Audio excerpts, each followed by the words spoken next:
Seguimos conversando con César Hildebrand. César, tengo algunos temas sueltos ya para ir, creo que estamos en el tiempo.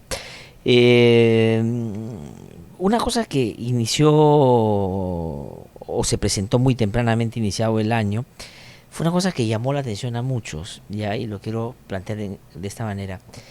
Y es que de pronto un grupo de gente que vive hacia el norte de Lima protestaba contra un peaje, ¿no? Que tiene que ver con la discusión inicial también de, claro, pues se hacen obras sin consultar a la gente, bajo la lógica del libre mercado, sin ningún control, sin instituciones, y la gente es la que finalmente padece pagando 5 soles de ida y vuelta para llegar a su casa. Y mucha gente se sorprendió de un conflicto en Lima, de la manera como se presentó, cómo se vino anunciando y no se atendió, cuando esto viene pasando en el país hace muchísimo tiempo. Es decir, ejemplos que los oyentes puedan rápidamente identificar. Conga se advirtió en todos los tonos. Tía María se dijo en todas las lenguas. O sea, es decir, y llegó donde llegó y terminó con los lamentables incidentes, ¿no? Y aquí resulta que pasó todo eso y un día, justo el día de el aniversario de Lima, el señor alcalde sale y dice, se resolvió el asunto. Eso no va. Ya habían habido heridos, movilizaciones y cosas. El tema de los conflictos sociales poco atendidos en el país es una cosa que todavía sigue siendo incomprendido por la política y por los gobernantes, ¿no? ¿Cómo ves eso? ¿Cómo viste eso, por ejemplo, en Lima, ¿no? La lección sigue siendo que si no produces desmanes no te escuchan, ¿no? Es una lección más perversa que ninguna otra. Claro, si no quemas casetas, si no te enfrentas con la policía, si no produces 30 heridos, entonces no te escuchan. Es terrible Sí. el mensaje. El otro día no sé quién escribió, no me acuerdo, no sé el nombre, pero voy a decir la frase, decía alguien que la protesta puede ser el lobby de los pobres, o sea, en el sentido de que qué otra manera te vas a hacer escuchar si no protestando, ¿no? Exactamente. Porque, digamos, si yo soy un lobista, tengo un amigo, un ministro, lo llamo, le mando un correo y me resolvió el problema, Exactamente. ¿no? Pero eso tiene que ver pues con el tema de la corrupción. Ujú.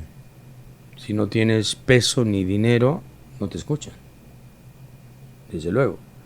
Y si lo único que tienes es boca y piedras, pues las usas y logras tu propósito, que en este caso era clamoroso, clamorosamente razonable, que ese peaje no podía No, ser, pues, no podía ser, y que solo una gestión como la de la señora Villarán podía haberlo concebido, y solo una gestión como la del señor Castañeda podía haberlo tolerado y continuado.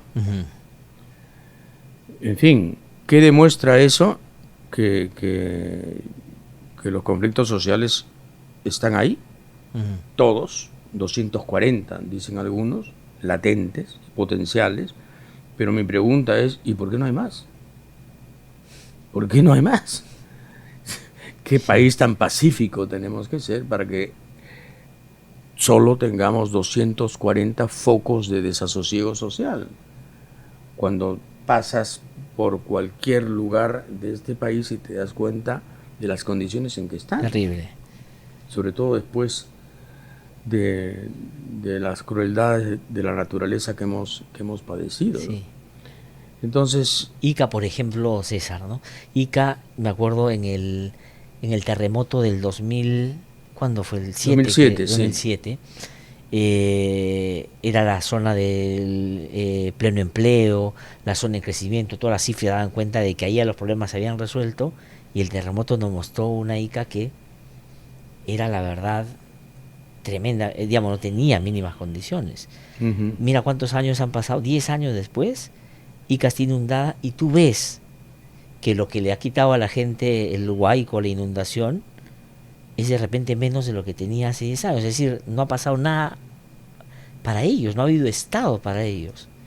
así es. Así es. Terrible, ¿no? Ese es el estado que nos dejó Fujimori.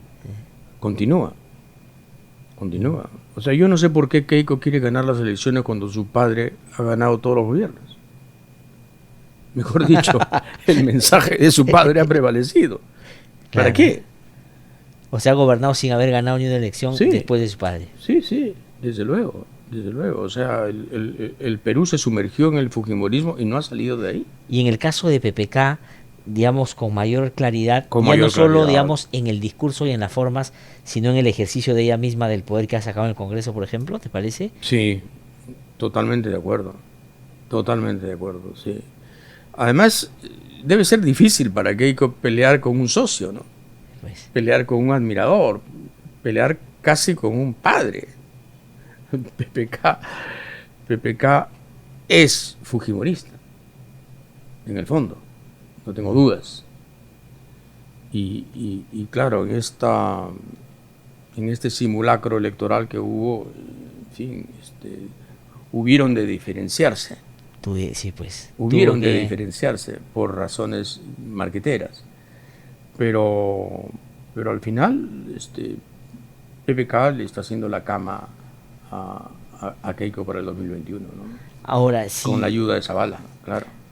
claro que es ya militante, ¿no es cierto? Ya Sí, es sí, sí. puesto ad hoc. Sí, es, digamos, Es ad hoc. la naranja mecánica. Ya, pero, ¿y tú no eres de los que creen que el fujimorismo, dependiendo cómo vayan o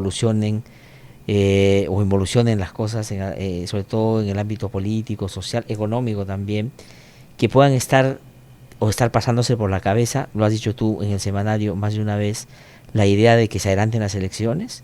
Es decir, que esperar hasta el 2021 es mucho, digo, un presidente debilitado, Sí, yo creo que no les corrupción. han sacado de la cabeza esa idea, que la mantienen, la conservan y esperan una buena oportunidad para, digamos, operarla, ¿no? Convertirla Ujú. en posibilidad concreta.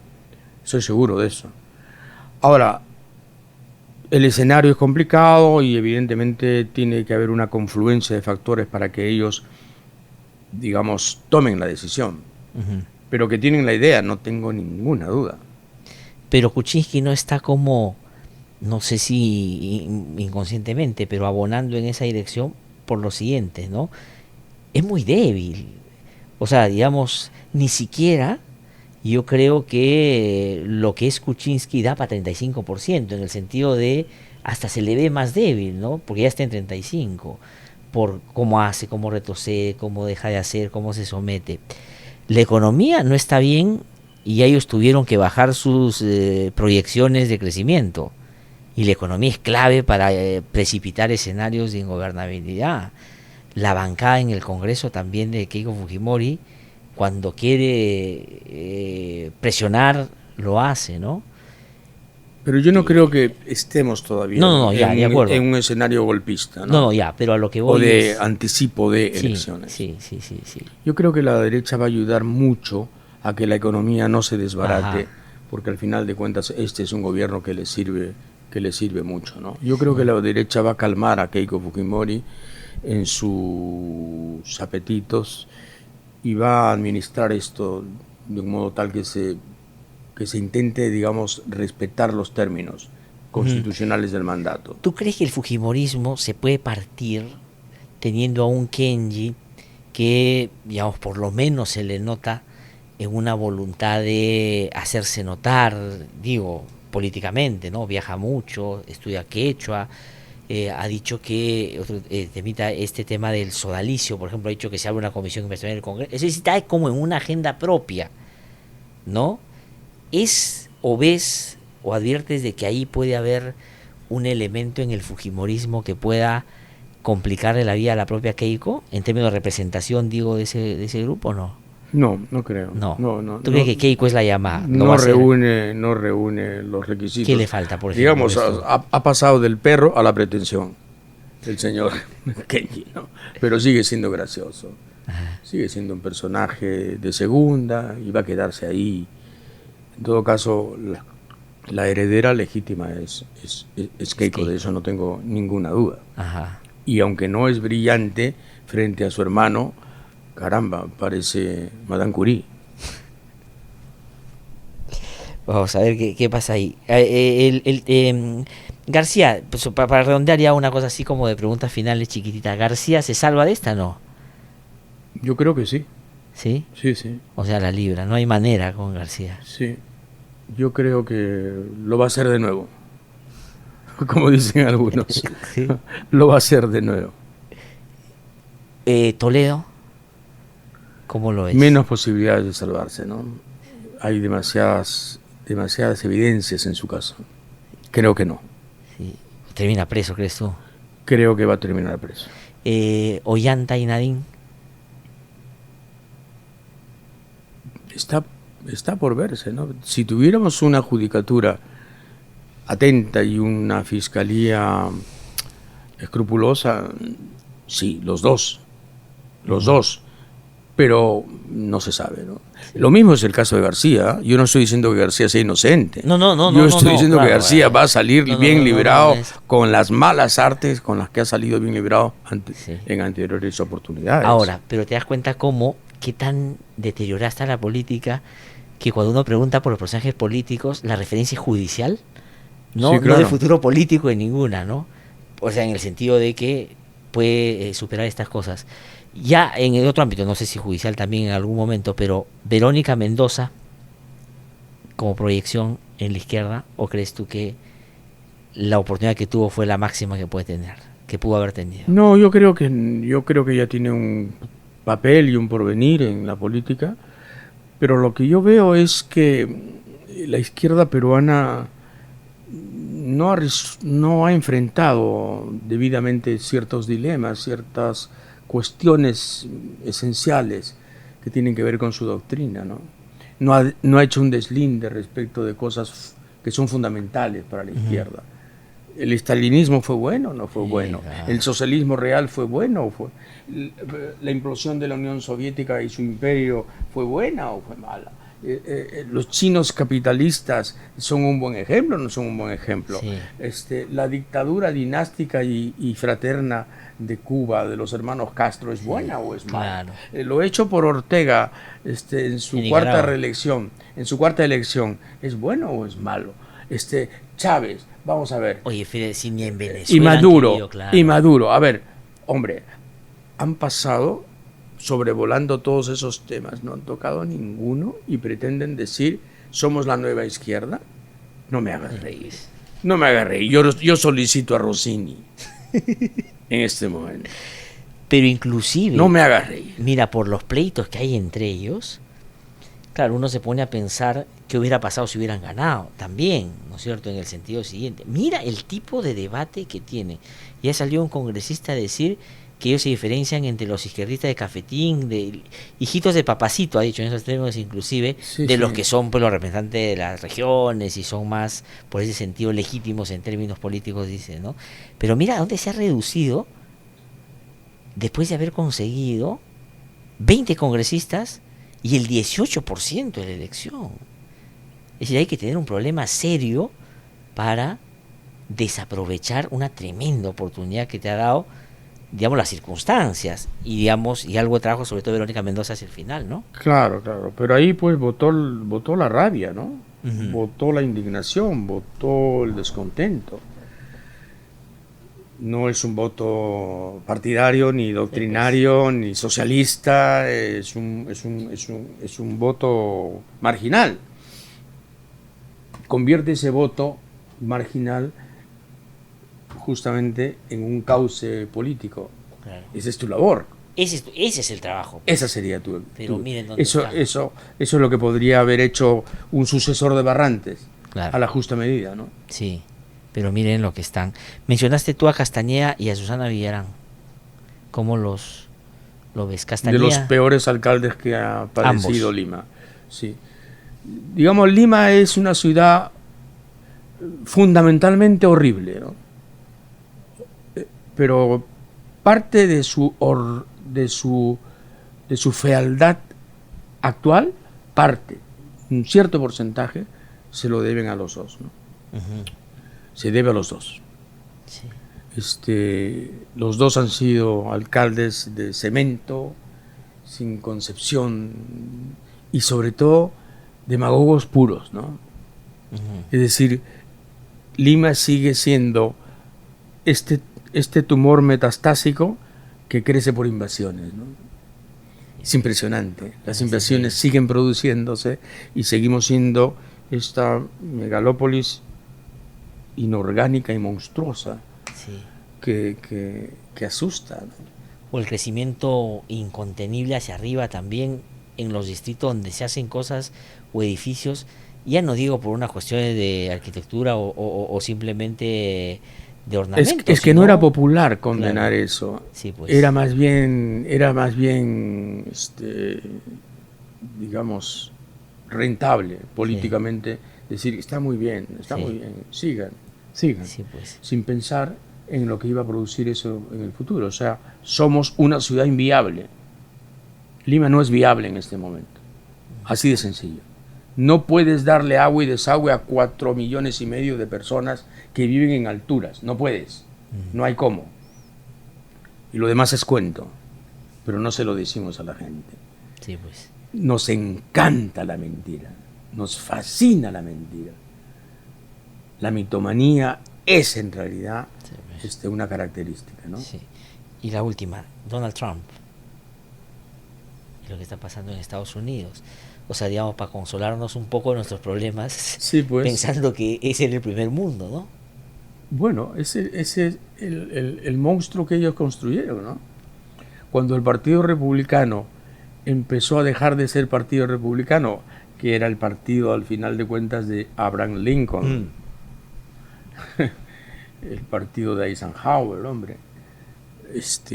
Cuando el Partido Republicano empezó a ser el Tea Party y cuando Sarah Palin empezó a ser la Rosa Luxemburgo de la derecha norteamericana, bueno, ahí se jodió todo Sí, para ellos. Ese fue el germen de lo que ahora es Trump.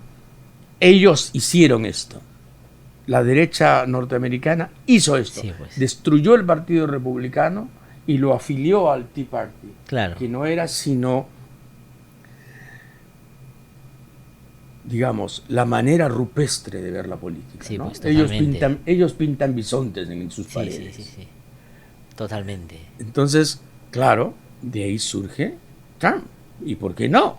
¿Y por qué no dar el paso siguiente? El paso siguiente ha sido Donald Trump. Muy bien.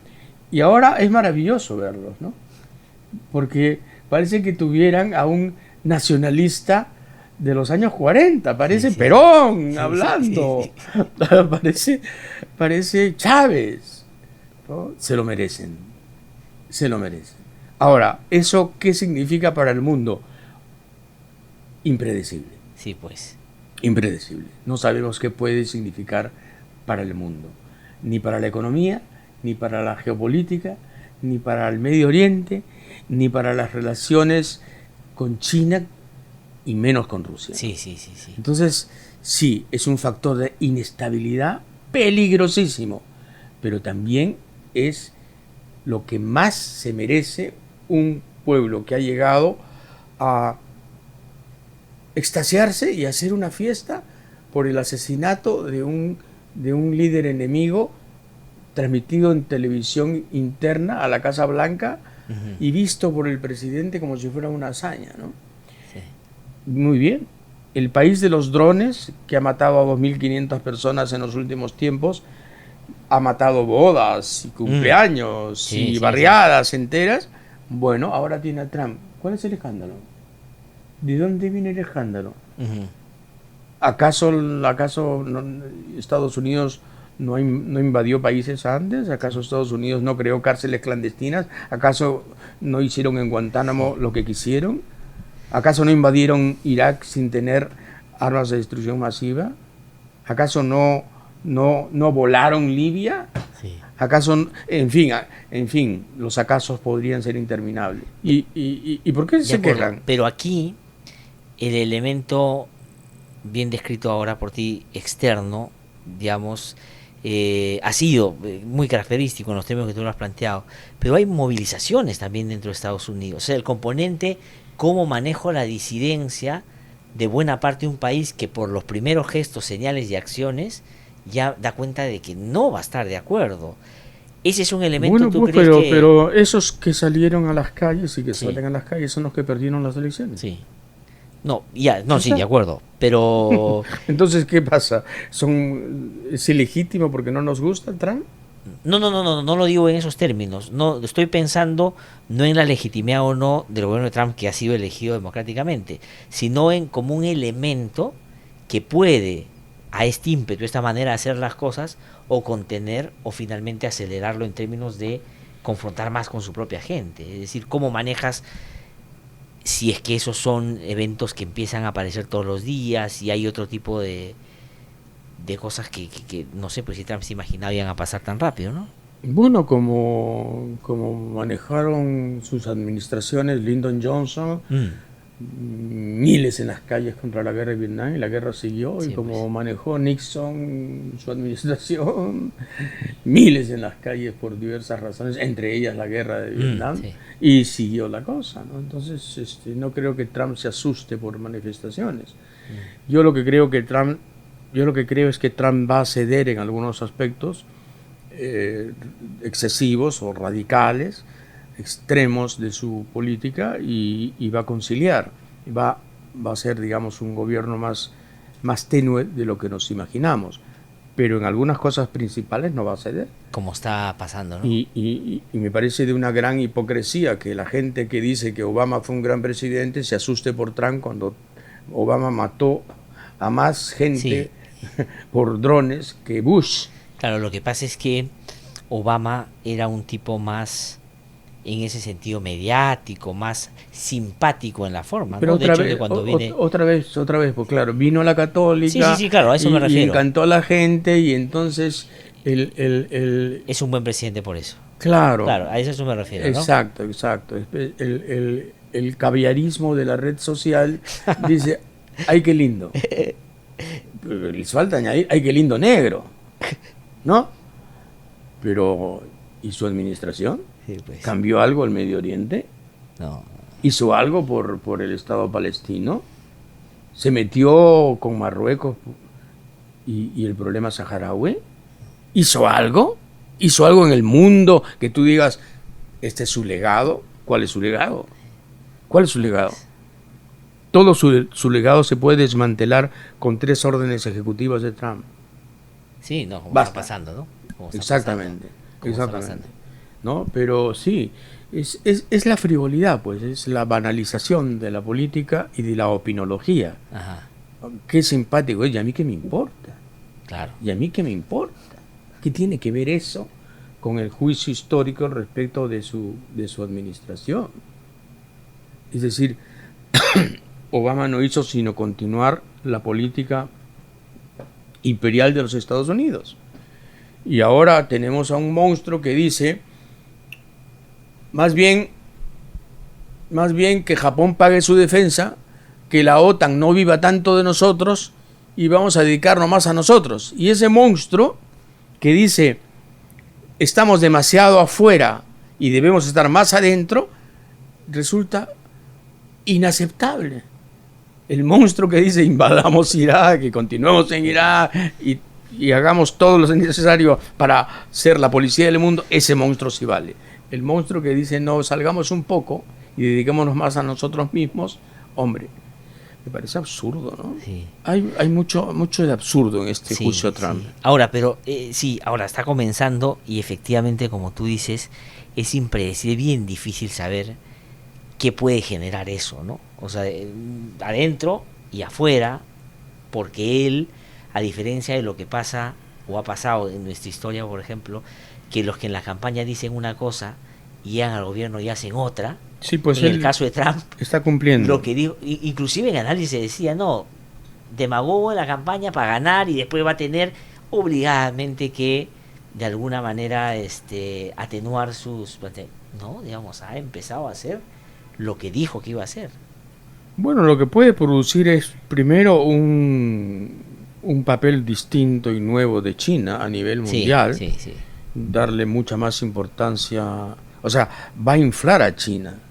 China va a tener una presencia mayor en el comercio, Sí. por el ensimismamiento que está proponiendo Trump, ¿no? Y por las barreras que está proponiendo. Pero también es un regreso a la época de las soberanías y de los estados-nación, Uh-huh. y de los viejos nacionalismos que eso sí puede producir una reacción en cadena grande en muchas zonas del mundo. Mucho cuidado. O sea, al final de cuentas, pactos como la OTAN, lo que trajeron como resultado fue la abdicación de las soberanías, ¿no? Sí. Y tratados de libre comercio igual, ¿no? Tanto así que las discrepancias se ventilan en tribunales internacionales, en instancias internacionales. Pues ahora probablemente regresemos a los Estados-nación y en cierto sentido a las preocupaciones nacionales. Ahora, lo que pasa con Trump es que ignora algunas cosas que son fundamentales, ¿no? El regreso del empleo industrial no es verosímil como él lo plantea. Sí, pues eso es demagógico, ¿no? Porque el empleo industrial no tiene la importancia que tenía en los años 40 o 50. Sin duda. El empleo industrial ha cedido al empleo de servicios. Sí. Y además, en este momento el empleo industrial es el 10% del empleo, empleo global de Estados Unidos. Pero además de eso está la informatización y la robotización. Entonces, claro, dices, ¿qué quiere este hombre? Detroit no va a volver a ser lo que él supone que puede ser. No, porque la mitad de los trabajos, ahora, si no los haces con robot, pierdes. No tienes competitividad frente a los japoneses y a los alemanes. Sí. Entonces, claro, pero como señal, como símbolo sí le sirve, ¿no? Porque se afianza él dentro de Estados Unidos como alguien que está tomando decisiones para regresar a Estados Unidos lo que antes tenía, ¿no? De hecho, digamos, de México ya se regresaron a Estados Unidos algunas empresas, ha reabierto algunas empresas extractivas, es decir, está en el discurso fortaleciendo esa lógica de que trabajo para ustedes. Sí, pero yo me traigo el trabajo de vuelta para ustedes. Pero lo más peligroso es su indiferencia en relación al calentamiento global, ¿no? Porque está fomentando el carbón otra vez, dándole visto bueno a un par de oleoductos que son antiecológicos en extremo y creando una atmósfera en la que efectivamente el calentamiento global parece el invento de unos radicales ecologistas. Eso sí es terrible. César, tendríamos para conversar más, pero te agradecemos muchísimo esta oportunidad. Gracias a ustedes. Qué ocurrencia. Y bueno, la repetiremos en otro momento. Dejemos que pase un tiempo para ver cuántas de estas cosas que estamos diciendo, más que con pesimismo, con bastante realismo, creo, a ver si llegan o no a materializarse. Muchísimas gracias, César. Gracias a ustedes. Ha sido César Gil, entonces, que ha conversado con nosotros. Vamos a una pausa y regresamos.